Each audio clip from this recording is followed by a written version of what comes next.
मुझे शर्त लगानी है कि आप नहीं जानते कि तारे और ग्रहों में क्या अंतर है। तारे चमकते हैं, ग्रह परिक्रमा करते हैं, लेकिन क्या यही एक चीज है जो उन्हें अलग करती है? जब आप रात के आकाश को देखते हैं तो इन टिमटिमाते हुए तारों को एक विशाल अंधेरे कैनवास पर छोटे छोटे बिंदुओं के रूप में देखना आसान होता है, लेकिन सच्चाई हमेशा की तरह कहीं अधिक शानदार है। एक भव्य ब्रह्मांडीय नृत्य मंच की कल्पना करो। सितारे, जो सबसे शानदार कलाकार होते हैं, मंच के केंद्र में होते हैं, एक ऐसी ऊर्जा के साथ प्रकाश और गर्मी बिखेरते हैं जिसकी कल्पना करना लगभग असंभव है। दूसरी ओर ग्रह अधिक सुंदर नर्तक होते हैं जो अपने कक्षीय पथों पर सरकते हुए अपने तारकीय साथियों के प्रकाश को दर्शाते हैं। यह ब्रह्मांडीय बैले अरबों वर्षों से बन रहा है और हम, मेरे दोस्तों, सबसे आगे की पंक्ति में बैठे हैं।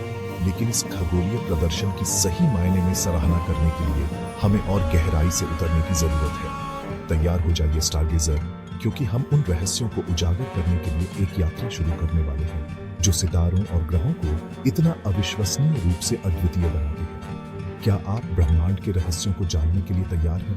चलो शुरू करते हैं। आइए शुरू करते हैं सितारों से। वे उग्र दानव जो हमारे ब्रह्मांड को रोशन करते हैं।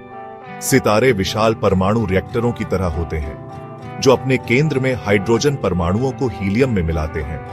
यह प्रक्रिया अविश्वसनीय मात्रा में ऊर्जा उत्पन्न करती है जिससे वे विशाल दूरियों तक चमकते रहते हैं। उन्हें ब्रह्मांडीय बिजली घरों के रूप में सोचें जो अपने प्रकाश और गर्मी से ब्रह्मांड को ईंधन देते हैं। दूसरी ओर ग्रह बहुत अधिक ठंडे ग्राहक हैं। वे बचे हुए धूल और गैस से बनते हैं जो युवा सितारों के चारों ओर घूमते हैं। पृथ्वी जैसे कुछ ग्रह चट्टानी होते हैं जिनकी सतह ठोस होती है, जबकि बृहस्पति जैसे अन्य ग्रह गैस दानव होते हैं जो ज्यादातर, आपने सही अनुमान लगाया, गैस से बने होते हैं। लेकिन यहां एक सवाल पर विचार करने लायक है। यदि तारे लगातार ईंधन जला रहे हैं तो क्या वे अंततः समाप्त हो जाएंगे? जवाब, मेरे दोस्तों, एक जोरदार हाँ है। लेकिन फिर क्या होता है, यह किसी और समय की कहानी है।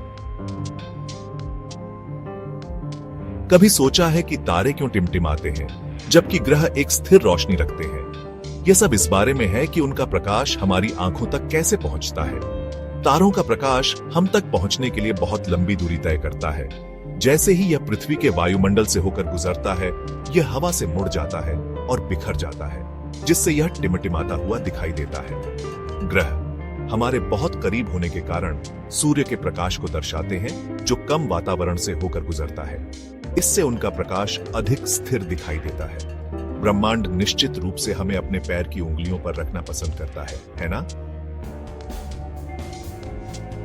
भाग 4, एक पारिवारिक मामला।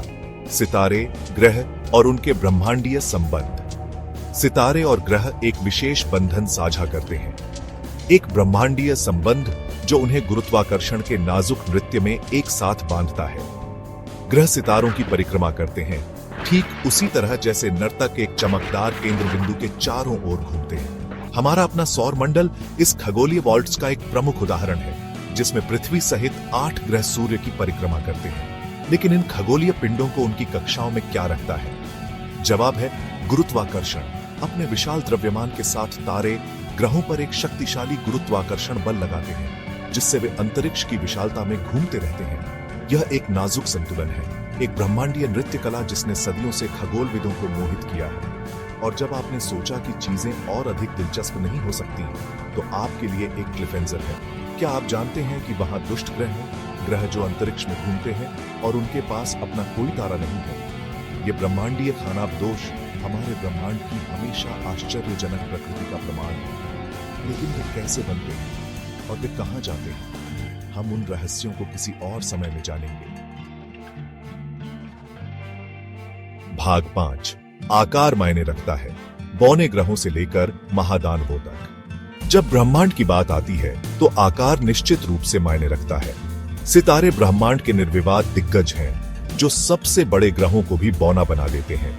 हमारा सूर्य, एक अपेक्षाकृत औसत तारा, पृथ्वी से 109 गुना चौड़ा है। अब एक ऐसे तारे की कल्पना करो जो इतना विशाल हो कि वह हमारे पूरे सौर मंडल को निगल सके। सुपर जायंट्स के रूप में जाने जाने वाले ये तारकीय दिग्गज हमारे सूर्य को धूल के एक कण की तरह दिखाते हैं। प्लूटो के बारे में क्या? एक बार हमारे सौर मंडल में 9वां ग्रह माना जाता था। प्लूटो को 2006 में एक बौने ग्रह के रूप में पुनर्वर्गीकृत किया गया था, क्योंकि यह अन्य खगोलीय पिंडों के अपने कक्षीय पथ को साफ करने के लिए बहुत छोटा है। यह संगमरमर से ब्रह्मांडीय बिलियर्ड्स का खेल खेलने की कोशिश करने जैसा है। आकार की बात करें तो यहाँ एक विनोदी विचार है। यदि पृथ्वी एक बास्केटबॉल के आकार की होती तो सूर्य 75 फीट से अधिक लंबा एक विशाल गोला होता। यह 6 मंजिला इमारत से भी ऊंचा है। आपको बहुत छोटा महसूस कराता है ना? भाग 6, खोज करते रहें, ब्रह्मांड आपका सीप है। टिमटिमाते सितारों से लेकर शानदार ढंग से परिक्रमा करने वाले ग्रहों तक, ब्रह्मांड एक विशाल और अंतहीन आकर्षक क्षेत्र है जिसे खोजा जाना बाकी है। हमने इन खगोलीय अजूबों को समझने की सतह को ही खंगाला है और प्रत्येक नई खोज के साथ ब्रह्मांड अपने और भी अधिक विस्मयकारी रहस्यों का खुलासा करता है।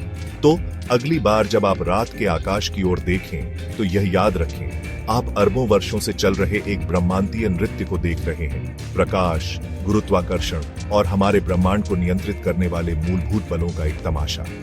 लेकिन हमारी यात्रा यहीं खत्म नहीं होती है। क्या आप ब्रह्मांड के रहस्यों को और गहराई से जानने के लिए तैयार हैं? आइंस्टीन या न्यूटन में 2 वैज्ञानिक दिग्गजों के अभूतपूर्व काम का पता लगाने के लिए अगली बार हमसे जुड़े। सबसे महान वैज्ञानिक कौन था? अपने दिमाग का विस्तार करने और ब्रह्मांड के रहस्यों को जानने के लिए तैयार हो जाइए।